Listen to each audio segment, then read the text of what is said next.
Saludos, vuestras mercedes. Hoy hablaremos un poquito del tema euskérico, que es uno de los temas por los que empecé a hacer este canal, pero luego lo dejé de lado, después de leerme Iberia, de Estrabón, que le explica un poquito. Pues Estrabón era un geógrafo romano, que de diversas fuentes, porque él ni siquiera estuvo en la península, pero de otras fuentes que sí que habían estado, compuso lo que es toda la geografía del Imperio Romano. Ese imperio que en el mito euscaro nunca llegó a existir, pero que bueno, que fuimos romanos y luego hispano-romanos. De hecho, pactamos incluso con Roma. Lo bonito de Iberia es Estrabón, que no iba a hablar de este libro sobre, además, pero lo bonito es cómo enseña las tribus que había en la época, que eran pequeñas tribus, porque cuando Estrabón llega a Iberia todavía no existe Hispania, que esto es igual que cuando Hernán Cortés llega al Nuevo Mundo. Todos son tribus aisladas y en las une. Roma hizo un poquito lo mismo y en esta época lo estaba realizando. De hecho, algunas de las cosas que viene a decir Estrabón son típicas de aquella época, e incluso se toman con pinzas, porque en la zona cantábrica todas las tribus se lavaban los dientes con orín. Entonces no se sabe si eso es un dato real o no. Luego, además, eran consideradas celtas, pero con lo de los celtas hay una lucha bastante grande va a haber en el mundo de la historiografía, porque no se sabe muy bien qué considerar a los celtas. Pues no eran una civilización única. Los celtas se terminan denominando más a los galos, porque cuando los galos atacan Roma en el 300 a.C., en el 242 creo que es, que los cisnes dan la alerta y se puede salvar la ciudad. Pero cuando la atacan entonces, y otras veces que siguen llegando a Roma, aquellos eran celtas. Entonces celta era algo como decir bárbaro. Luego fueron bárbaros y los celtas terminaron siendo más pues los de la Galia y partes de Britania y demás, pero también eran los celtíberos. Entonces son tribus diferentes. No vienen a ser la misma civilización. Eso es a lo que vienen a pelearse los historiadores. A lo que íbamos, dentro de estas tribus, en la parte norte, que sí que habría este tipo de tribus que habían venido más desde el norte, y no las iberas, que llevarían ahí seguramente más tiempo y eran una mezcla pues de todo tipo de migraciones. Aquellos eran migraciones porque entonces no había estados ni naciones, y sí, había habido muchas migraciones y mezclas entre lo que es fenicios, los tartesos, que habían estado ahí en la península también. Pues eso, habíamos tenido griegos, fenicios, judíos había habido. Entonces la mezcla de todo eso, más celtas venidas del norte y demás, es lo que daba pie a las diferentes tribus que había. En mi zona estarían lo que son las tribus que los euskaros actuales se pasan por el forro de los cojones, que sería la tribu Bárdula, que eso vendría a ser la actual Guipúzcoa, la Caristia, que vendría a ser la actual Álava, y los Autrigones. Como comprenderán, los mapas de la época pues no eran, ya ve aquí los de Herodoto, que estos son anteriores, pero ya ve que no son muy lo que digamos, ni siquiera con la forma de lo que es el lugar. Este sería el mapa de Hispania, para que vean. Pues ahí tiene demencia en común, celtíberos, íberos, y ahí tendríamos los íberos y también los lusitanos. Pero vamos, todos tendrían parentesco, serían tribus mezcladas entre ellas. Aquí tendremos a Artemidoro, y aquí sí que le sale los cántabros, los bárdulos. Yo le estaba hablando sobre las provincias vascongadas, y debajo de las provincias vascongadas tendría a los vascones. Los vascones, que hoy en día es...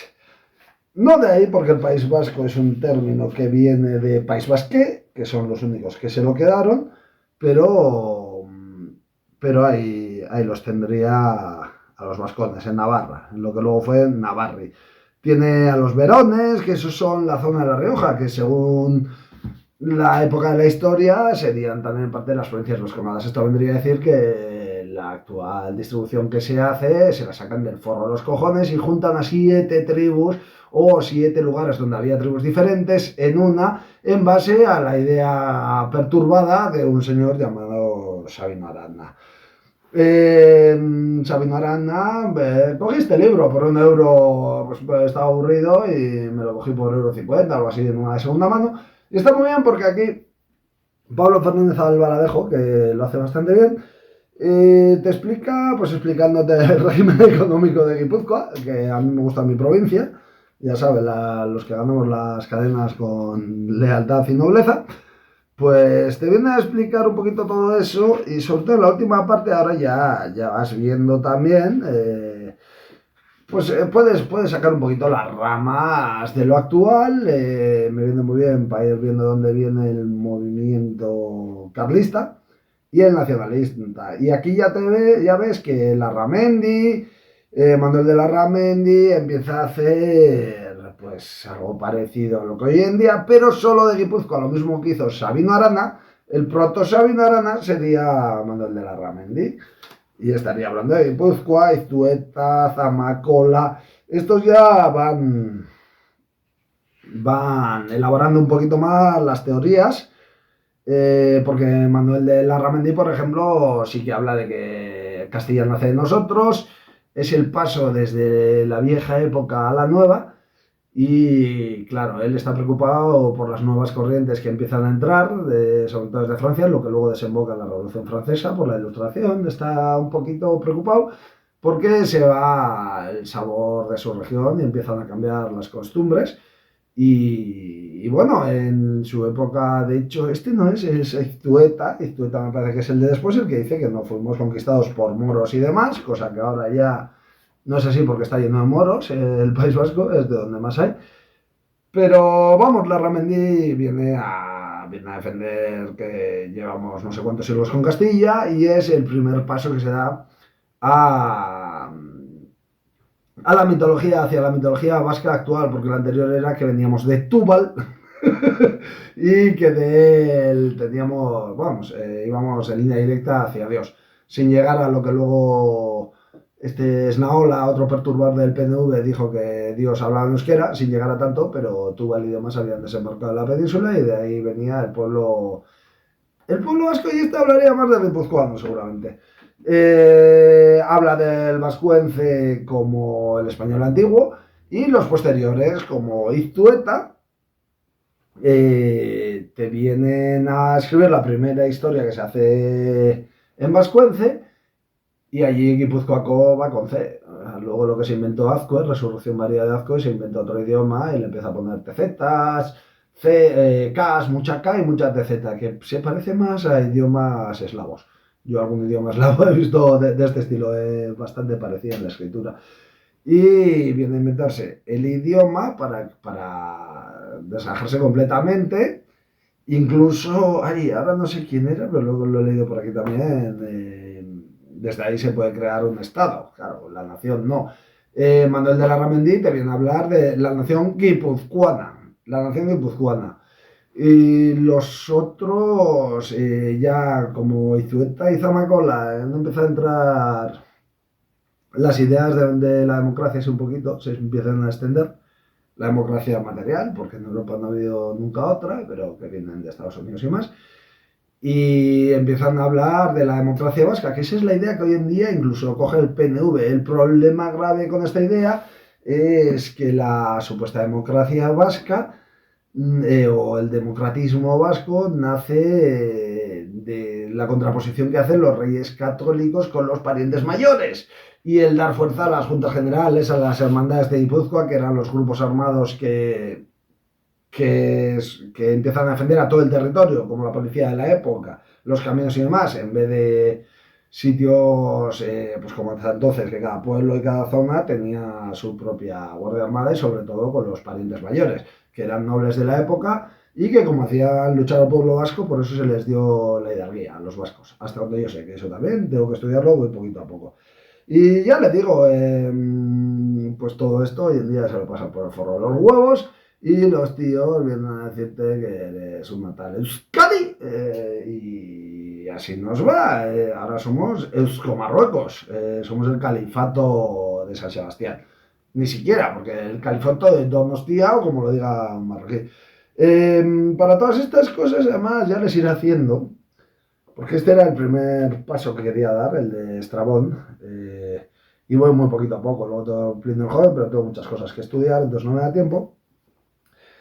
Pero sí que ir haciendo, pues eso, pues ver lo que fue la construcción de Guipúzcoa y de nuestra zona, porque eso se fue creando poco a poco, eran hispanos romanos, estuvieron con Roma en batallas, porque ellos pactaron y por eso no perdieron el idioma. Manuel de Larramendi habla de eso, del vascuence como el ibero antiguo, que era la teoría que había antes y que con Franco se recuperó un poco y ahora se está perdiendo otra vez.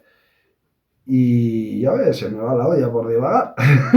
Nada, sí, les iré haciendo pues lo que es mirar la comunidad de los reyes de Navarra, el reino de Navarra, porque estos cabrones te vienen a decir que tú eres reino de Navarra cuando el reino de Navarra, al igual que con Castilla, se hacían pactos. Si tomamos la teoría del pactismo, porque hay varias teorías. Un poquito ya iré desgajándolo y según vaya viendo lo que es la realidad, pues yo voy contando lo que es mi síntesis. Que eso es lo que debería hacer cualquier euskaro si va a defender usted una supernación. Al menos no me diga, no, tú eres Navarra. No, no era Navarra. Yo siempre he sido la provincia vascongada de Guipúzcoa. Joder. Y ahora me quieres meter el rollo euskaro. Joder, que yo no soy un gabacho ni soy un navarro. Me llevo muy bien con los pamploneses porque hasta 1622 los dos teníamos a San Fermín de patrón. Pero vamos, poco más. Luego el Camino Real también se ve aquí, que el Camino Real se va creando desde Guipúzcoa a Pamplona para poder comerciar, porque si no caen los comerciantes y ese es el desarrollo de mi provincia y el desarrollo de por qué los bilbaínos se van hacia Cantabria y yo más hacia Navarra. O sea, los guipuzcoanos por lo general tiran más a Navarra. No sé, todo esto se lo salta por los huevos. Además, y luego la fundamentación de la teología esta, la mitología euskara, joder, se pasa por alto que Alonso II el Casto es hijo de una vitoriana. Bueno, vitoriana no, todavía no existe Vitoria, es hijo de una caristia, joder, de la zona de allí, entonces no me joda, es vasco también, ¿no? Y de por sí sería vasco con el jus sanguinis, y todos eran así, cuando repartió Sancho Garcés reparte el reino entre sus 4 hijos. Una parte es Castilla, la otra es León, joder, no me joda. Bueno, pero va, eso ya lo iremos acotando mejor con libros de época y demás. Con esto terminaría por hoy, era más que nada la época romana, lo que quería tocar y cómo tiene las diferentes tribus, que esto cualquier euskaro debería de verlo. Además, Estrabón, cuando llegan a la península, tiene también, ¿cómo es esta tribu? Es que ahora no me acuerdo de su nombre, pero siempre me acuerdo. Pero Estrabón lo que viene a hacer es coger las tribus más grandes, las más grandes, pero los pletauros, por ejemplo, no se sabe dónde están, no sabía más tribus pequeñitas. Que eso es lo que esto, pues si quiere hacer algo serio en historia y me quiere fundamentar su idea, pues no se tire por ahí. Yo creo que deberíamos hacer una nueva teología guipuzcoana, independizarnos de Euskal Herria y de España y decirnos los descendientes de los oprimidos pletauros, que como no sabían dónde estaban, pues puede pasárselo usted por el forro de los cojones y hacer ya el relato que quiera. Ya iré a ver si consigo hacer... No soy todavía buen escritor, tampoco lo intento, pero si me hago un buen escritor de novelas, pues montaré lo mismo que Sabino Arana, les prometo montar una chufa así, porque total, si consigo, con las teorías que se llevan hoy en día, que son una nación, dice, pues si consigo engañar a un gran número de gente y hacerlos unos taraos como tenemos otros youtubers haciendo por ahí, pues podré crear una nación. Ya esto pues podrá ser la India o la de los pletauros. ¿No ven? Los alótriges, citados junto con pletauros y bardietas como una de las tribus del norte cuyo nombre se considera impronunciable para hablantes de griego y latín. No se sabe muy bien dónde está esta, o sea, claro, está en el convento de Lucensis, pero eso ya no es el nuestro, es más a la izquierda, pero podría ponerse también en el Clunacensis, porque esto, o sea, no estaba muy bien. Los pletauros no se sabe muy bien dónde están, ¿no? Solo es posible situar en el mapa los bardietas, identificados con los bárdulos. Era otra manera de llamar a los sordos. Y con esto terminaría. Yo creo que es un tema interesante para tratar. De hecho, por ejemplo, Estrabón sí que sus comentaristas más bien vienen a hablar del vascuence como un idioma que en ese momento se habla en Aquitania. Y aquí se hablaría otro. Con lo cual, Larramendi estaría equivocada. Pero vamos, o sea, esto es lo mínimo si va a ser usted estatalista vasco. O sea, si va a decir, somos una nación, pues dígame qué nación es usted, porque yo entonces le contrataré o con la nación guipuzcoana o con la nación pletaura que me inventé o con la nación española, que es un hecho histórico y es la consumada y por la que hemos luchado siempre. Con esto terminaría, que tengan ustedes un buen día y ya les haré algún vídeo más. Que estoy, me ha dejado nubilada la loca feminoide esta, la Charo de las fiestas de Barcelona. A ver si lo hacemos un vídeo también.